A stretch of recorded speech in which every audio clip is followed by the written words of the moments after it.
ଯେତେବେଳେ ରାଜ୍ୟର ମୁଖ୍ୟମନ୍ତ୍ରୀ ଏକୁ ସ୍ୱୀକାର କରନ୍ତି ଯେ ପ୍ରକୃତରେ ସେହି ପର୍ଟିକୁଲାର ପରୀକ୍ଷାରେ ଚାକିରି ବିକ୍ରି ହୋଇଥିଲା ବା ଚଞ୍ଚକତା କରାଯାଇଥିଲା, ଅଯୋଗ୍ୟଙ୍କୁ ଯୋଗ୍ୟ ଆଉ ଯୋଗ୍ୟଙ୍କୁ ଅଯୋଗ୍ୟ ଘୋଷିତ କରାଯାଇଥିଲା, ଏଇଟା ଆମକୁ ଆଶ୍ୱାସନା ଦିଏ ଆମ ଭିତରେ ସେଇ ଯେଉଁ ବ୍ୟକ୍ତିବିଶେଷ ବଳି ପଡ଼ିଯାଇଥିଲେ ତାଙ୍କ ଆଖିର ଲୁହକୁ ଟିକେ ସାନ୍ତ୍ୱନା ମିଳେ, ତାଙ୍କ ପରିବାରକୁ ସାନ୍ତ୍ୱନା ମିଳେ। ଆଉ ସେଇ ଅଭିଭାବକମାନେ ହୁଏତ ଏବେ ତାଙ୍କର ପିଲାମାନଙ୍କର ଯେଉଁ ପରିଶ୍ରମର ମୂଲ୍ୟ ବୁଝି ସେମାନଙ୍କ ଉପରେ ଯେଉଁ ଅବିଶ୍ୱାସଟିଏ କରିଥିଲେ ଏବେ ବିଶ୍ୱାସ କରି ହୁଏତ ପିଠିରେ ହାତ ଥାପୁଡ଼େଇ କହିଥାଇ ପାରନ୍ତି, ନାଇଁରେ ମୋ ପୁଅ ବି ଯୋଗ୍ୟ ଥିଲା, ମୋ ଝିଅ ବି ଯୋଗ୍ୟ ଥିଲା।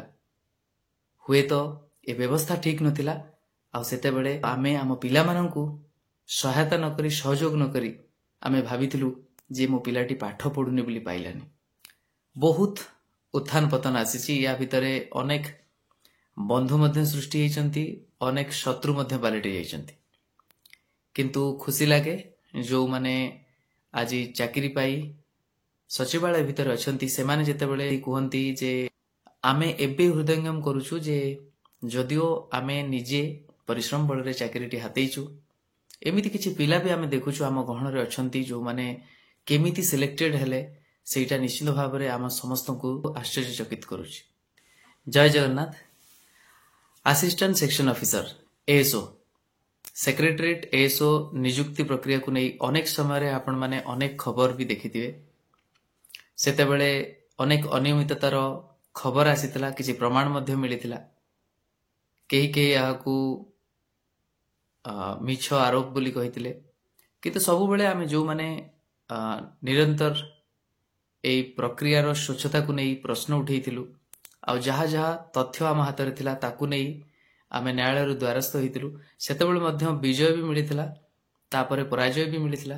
ଏ ପର୍ଯ୍ୟନ୍ତ ସେ ନ୍ୟାୟିକ ଲଢ଼େଇ ଅନରେବଲ ସୁପ୍ରିମକୋର୍ଟଙ୍କ ସମ୍ମୁଖରେ ରହିଛି। ଏଇ ଭିତରେ ଗୋଟିଏ ସରକାର ଯାଇ ଆଉ ଗୋଟିଏ ନୂତନ ସରକାର ମଧ୍ୟ ଆସିଯାଇଛି। ସେତେବେଳେ ଯେଉଁ ଦୃଢ଼ତାର ସହିତ ମହାପ୍ରଭୁଙ୍କ ନାଁ ନେଇ ମୁଁ ବି କହିଥିଲି ଆଉ ମୋ ସହିତ ଅନେକ ପିଲା ସେମାନେ ବି ସେଇ କଥା କହିଥିଲେ, ସେ ବିଶ୍ୱାସ ବି ଆମ ଭିତରେ ଥିଲା ଯେ ନିଶ୍ଚୟ ଦିନେ ନା ଦିନେ ଅନ୍ୟାୟ ଉପରୁ ପର୍ଦ୍ଦା ହଟିବ, ନ୍ୟାୟ ସମସ୍ତଙ୍କୁ ମିଳିବ। ଏ ପର୍ଯ୍ୟନ୍ତ ମଧ୍ୟ ନ୍ୟାୟର ଲଢ଼େଇ ଜାରି ରହିଛି। ଏ ଯେଉଁ ପ୍ରୟାସ ରହିଛି ସତରେ ଇଏ ସମସ୍ତଙ୍କୁ ପ୍ରେରଣା ନିଶ୍ଚିତ ଭାବରେ ଦେଉଥିବ। ବହୁତ ଉତ୍ଥାନ ପତନ ଆସିଛି, ୟା ଭିତରେ ଅନେକ ବନ୍ଧୁ ମଧ୍ୟ ସୃଷ୍ଟି ହୋଇଛନ୍ତି, ଅନେକ ଶତ୍ରୁ ମଧ୍ୟ ପାଲଟି ଯାଇଛନ୍ତି।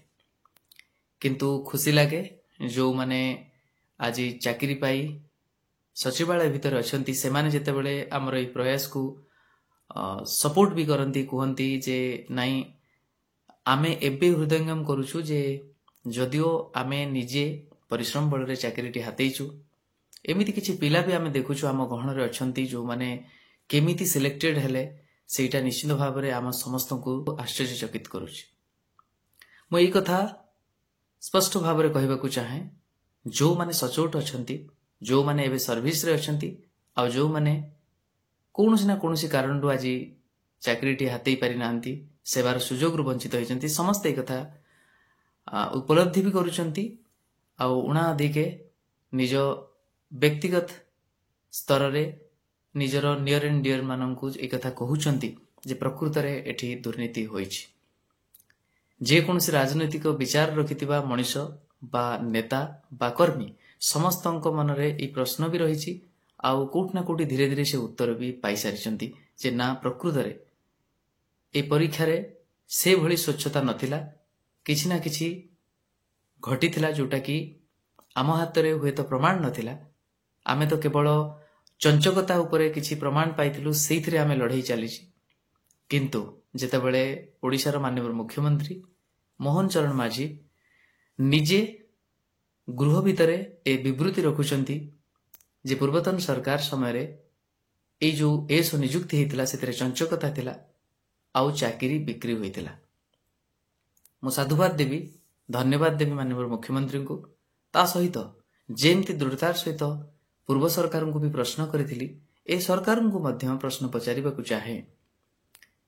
ବିନା ତଥ୍ୟ, ବିନା ପ୍ରମାଣ ଆଧାରରେ କେବେ ମାନ୍ୟବର ମୁଖ୍ୟମନ୍ତ୍ରୀ ଏ କଥା କହିନଥିବେ। ଯଦି ତାଙ୍କ ପାଖରେ ସେ ତଥ୍ୟ ଅଛି, ମୁଁ ଏଇଟା କହିବାକୁ ଚାହେଁ ଯେ ଆଗରୁ ମଧ୍ୟ ଚାକିରି ବିକ୍ରି ବା ଅନିୟମିତତା କରାଯାଇ ଚାକିରି ହାତେଇବା ଦଣ୍ଡନୀୟ ଅପରାଧ ଥିଲା। ସ୍ପଷ୍ଟ ଭାବରେ ଆପଣ ଆହୁରି ଷ୍ଟ୍ରିଞ୍ଜେଣ୍ଟ ବା ଅତି କଡ଼ା ଆଇନ ଆଣିଥାଇ ପାରନ୍ତି ଏବେ, କିନ୍ତୁ ସେଇ ଆଇନକୁ ନେଇକି ବା ଏବେର ଆଇନକୁ ମିଶେଇ ଆପଣ ଯଦି କାର୍ଯ୍ୟାନୁଷ୍ଠାନ ନେବାକୁ ଚାହିଁବେ, ନିଶ୍ଚିତ ଭାବରେ ସେହି ତଥ୍ୟ ଆଧାରରେ ଯେଉଁମାନେ ଦୋଷୀ ଅଛନ୍ତି ବା ଯେଉଁମାନେ ଏଇଭଳି ଚଞ୍ଚକତା କରି ଆଜି ଚାକିରି ହାତେଇ ସଚିବାଳୟ ଭିତରେ ପଶିଛନ୍ତି, ସେମାନଙ୍କୁ କାଢ଼ିବାର ବା ସେମାନଙ୍କୁ ହାତରେ ରଖି ସେମାନଙ୍କର ସହାୟତା ନେଇ ସେ ଚେର କେତେ ବାଟ ଲମ୍ବିଛି ଆଉ କୋଉ ମାନେ ଏଥିରେ ସାମିଲ ଅଛନ୍ତି ତାକୁ ଯଦି ପର୍ଦ୍ଦାଫାଶ କରି ଦଣ୍ଡିତ କରିପାରିବେ, ତାହେଲେ ସେ ବିବୃତିର ବି ମୂଲ୍ୟ ରହିବ, ଆପଣଙ୍କ ବ୍ୟକ୍ତିତ୍ୱର ବି ଗୋଟେ ଗାରିମା ରହିବ। ତା ସହିତ ଆପଣଙ୍କର ଏଇ ଯେଉଁ ପ୍ରୟାସ ବା ଆପଣଙ୍କର ଯେଉଁ ଏଇ ନୂତନ ଆଇନଟି ଆଣିଛନ୍ତି ଏଇ ନିଯୁକ୍ତି ପ୍ରକ୍ରିୟାକୁ ସ୍ୱଚ୍ଛ କରିବା ପାଇଁ, ତାର ମୂଲ୍ୟ ରହିପାରିବ। ନଚେତ୍ ଆପଣ ସବୁବେଳେ ଜାଣିଛନ୍ତି ଅନେକ ନିୟମ, ଅନେକ ଆଇନ ଏସବୁ ରହି ମଧ୍ୟ ଆଜି ପର୍ଯ୍ୟନ୍ତ ଅନେକ କ୍ଷେତ୍ରରେ ଅନେକ ବ୍ୟକ୍ତିବିଶେଷକୁ ନ୍ୟାୟ ମିଳିପାରି ନାହିଁ। ଆମେ ସମସ୍ତେ ଜାଣିଛନ୍ତି ଏଇ ଯେଉଁ ନ୍ୟାୟିକ ଲଢ଼େଇ କିଛି ପିଲାମାନେ ଆମେ ଲଢ଼ୁଛୁ, ଅନେକ ଅଭିଭାବକ ମାନେ ଯେଉଁମାନେ ତାଙ୍କର ଆଶୀର୍ବାଦ ରହିଛି, ଶୁଭଚିନ୍ତକ ରହିଛନ୍ତି, ତା ସହିତ ଆର୍ଥିକ ଭାବରେ ମଧ୍ୟ ସହାୟତା ଦେଇଛନ୍ତି, ସେଥିପାଇଁ এই ପ୍ରୟାସ ଏତିକି ବାଟ ଯାଇପାରିଛି। କିନ୍ତୁ ସବୁବେଳେ ଏହା ସମ୍ଭବ ନୁହେଁ। ସେଥିପାଇଁ ମୁଁ କହିବାକୁ ଚାହେଁ ଆପଣ ସମସ୍ତଙ୍କୁ ଯେ ଏଇଭଳି ଯେତେବେଳେ ଘଟଣା ଘଟିଯାଏ, ପ୍ରମାଣ ବି କିଛି ମିଳେ, ତା ସହିତ ଆମେ ଆଗାନ୍ତି, ତା ସହିତ ଯେତେବେଳେ ରାଜ୍ୟର ମୁଖ୍ୟମନ୍ତ୍ରୀ ଏକୁ ସ୍ୱୀକାର କରନ୍ତି ଯେ ପ୍ରକୃତରେ ସେହି ପର୍ଟିକୁଲାର ପରୀକ୍ଷାରେ ଚାକିରି ବିକ୍ରି ହୋଇଥିଲା ବା ଚଞ୍ଚକତା କରାଯାଇଥିଲା, ଅଯୋଗ୍ୟଙ୍କୁ ଯୋଗ୍ୟ ଆଉ ଯୋଗ୍ୟଙ୍କୁ ଅଯୋଗ୍ୟ ଘୋଷିତ କରାଯାଇଥିଲା, ଏଇଟା ଆମକୁ ଆଶ୍ୱାସନା ଦିଏ। ଆମ ଭିତରେ ସେଇ ଯେଉଁ ବ୍ୟକ୍ତିବିଶେଷ ବଳି ପଡ଼ିଯାଇଥିଲେ ତାଙ୍କ ଆଖିର ଲୁହକୁ ଟିକେ ସାନ୍ତ୍ୱନା ମିଳେ, ତାଙ୍କ ପରିବାରକୁ ସାନ୍ତ୍ୱନା ମିଳେ। ଆଉ ସେଇ ଅଭିଭାବକମାନେ ହୁଏତ ଏବେ ତାଙ୍କର ପିଲାମାନଙ୍କର ଯେଉଁ ପରିଶ୍ରମର ମୂଲ୍ୟ ବୁଝି ସେମାନଙ୍କ ଉପରେ ଯେଉଁ ଅବିଶ୍ୱାସଟିଏ କରିଥିଲେ, ଏବେ ବିଶ୍ୱାସ କରି ହୁଏତ ପିଠିରେ ହାତ ଥାପୁଡ଼େଇ କହିଥାଇ ପାରନ୍ତି, ନାଇଁରେ ମୋ ପୁଅ ବି ଯୋଗ୍ୟ ଥିଲା, ମୋ ଝିଅ ବି ଯୋଗ୍ୟ ଥିଲା। ହୁଏତ ଏ ବ୍ୟବସ୍ଥା ଠିକ୍ ନଥିଲା, ଆଉ ସେତେବେଳେ ହୁଏତ ଆମେ ଆମ ପିଲାମାନଙ୍କୁ ସହାୟତା ନକରି, ସହଯୋଗ ନକରି ଆମେ ଭାବିଥିଲୁ ଯେ ମୋ ପିଲାଟି ପାଠ ପଢ଼ୁନି ବୋଲି ପାଇଲାନି। ମୁଁ ଏବେ ବି କହିବି ଯେ ଇଏ ସମୟ ଆସିଛି ଆମେ ସମସ୍ତେ ଏକ ହେବାର, ରାଜନୀତିକରଣ କରିବାର ନୁହେଁ, ସତ ଉନ୍ମୋଚନ କରିବାର। ତା ସହିତ ଯିଏ ଆମ ସମସ୍ତଙ୍କର ଆରାଧ୍ୟ ପ୍ରଭୁ ଜଗନ୍ନାଥଙ୍କର କୃପା ବଳରେ ଏ ଘଟଣାର ମୂଳ ପର୍ଯ୍ୟନ୍ତ ଯିବା, ଆଉ ସମସ୍ତେ ମିଶି ପ୍ରକୃତରେ କୌଣସି ସରକାର ଉପରେ ଦୋଷ ଲଦି ନ ଦେଇ ଯେଉଁମାନେ ଅସତ୍ ଅଫିସରମାନେ ଥିଲେ, ଅଧିକାରୀମାନେ ଥିଲେ, ତା ସହିତ ଅସତ୍ ବ୍ୟକ୍ତିବିଶେଷ ଏଥିରେ ସାମିଲ ଥିଲେ, ସେମାନଙ୍କୁ ବାହାର କରି ଉପଯୁକ୍ତ ଦଣ୍ଡରେ ଦଣ୍ଡିତ କରିବା।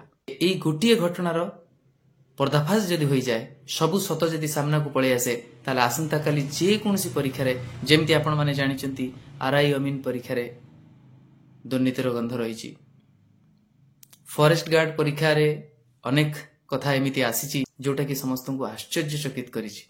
କିନ୍ତୁ ମୋର କହିବା କଥା, ଅନେକ ପରୀକ୍ଷାରେ ଦୁର୍ନୀତି ଅଛି ବୋଲି ବା ଦୁର୍ନୀତିର ଗନ୍ଧ ଅଛି ବୋଲି ଯେ ସବୁ ପିଲା ଦୁର୍ନୀତିରେ ସିଲେକ୍ଟ ହେଇଛନ୍ତି ଆମେ କହିପାରିବା ନାହିଁ। ତେଣୁ ଭଲ ମଣିଷଙ୍କୁ, ଯୋଗ୍ୟଙ୍କୁ ସୁରକ୍ଷିତ ରଖି ଅଯୋଗ୍ୟଙ୍କୁ ବା ଅସତ୍ ଉପାୟରେ ଚାକିରି ହାତେଇଥିବା ବ୍ୟକ୍ତିବିଶେଷ ବା ସେଥିରେ ସାମିଲ ଥିବା ସମସ୍ତ ସହଯୋଗୀଙ୍କୁ ଯଦି ଧରି ଆମେ ଦଣ୍ଡିତ କରିପାରିବା, ତାହେଲେ ପ୍ରକୃତରେ ସମସ୍ତଙ୍କର ପ୍ରୟାସ ବା ନୂତନ ସରକାର ଯେଉଁ ନୀତି ଆଣିଛନ୍ତି ତାହା କାର୍ଯ୍ୟକାରୀ ହୋଇ ସମସ୍ତଙ୍କର ମଙ୍ଗଳ କରିପାରିବ। ନଚେତ୍ ଏ ଆଗରୁ ଯେମିତି ପୁଣି ଏବେ ମଧ୍ୟ ସେମିତି ଏକ ପ୍ରହସନରେ ସୀମିତ ରହିଯିବ, ବା ଆମେ କହିପାରିବା ଯେ ଇଏ ଗୋଟେ ନାଟକ ଭଳି ଲାଗିବ। ମୁଁ ଆଶା କରୁଛି ଆପଣ ସମସ୍ତେ ସହଯୋଗ କରନ୍ତୁ, ଆଉ ଗମ୍ଭୀରତାର ସହିତ ବିଚାର କରି ସରକାରଙ୍କ ଉପରେ ବିଧି ବ୍ୟବସ୍ଥା ଉପରେ ସେଇଭଳି ସକାରାତ୍ମକ ଚାପ ସୃଷ୍ଟି କରନ୍ତୁ, ଯାହାଫଳରେ ଏଇଭଳି ନିଯୁକ୍ତି ପ୍ରକ୍ରିୟାରେ ଥିବା ଅନିୟମିତତା ବା କରପ୍ସନକୁ ରୋକାଯାଇପାରିବ। ରହୁଛି। ନମସ୍କାର। ଜୟ ଜଗନ୍ନାଥ।